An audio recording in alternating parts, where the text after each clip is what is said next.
صلوا على النبي.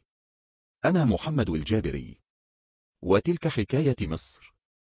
من ملوك مصر القديمة. الملك بيبي الأول هو واحد من ملوك مصر القديمة. حكم مصر في فترة الأسرة السادسة. كان بيبي الأول ملكا قويا، وساهم في توسيع أراضي مصر وتطوير تجارتها. قاد بيبي الأول حملات عسكرية ناجحة، وساهم في توسيع أراضي مصر. كانت مصر في عهد بيبي الأول مركزا للتجارة مع الدول المجاورة، وكانت بتتبادل السلع والبضائع معهم. البناء.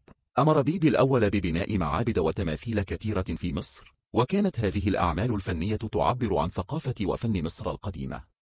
كان لبيبي الأول تأثير كبير على التاريخ المصري، حيث ساهم في توسيع أراضي مصر وتطوير تجارتها. التراث الفني. ترك بيبي الأول تراثا فنيا كبيرا، حيث أمر ببناء معابد وتماثيل كثيرة في مصر. القوة السياسية. كان بيبي الأول ملكا قويا، وساهم في تعزيز قوة الدولة المصرية.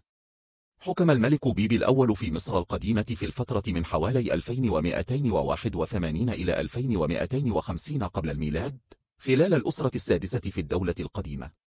كانت فترة حكمه مهمة في تاريخ مصر القديمة.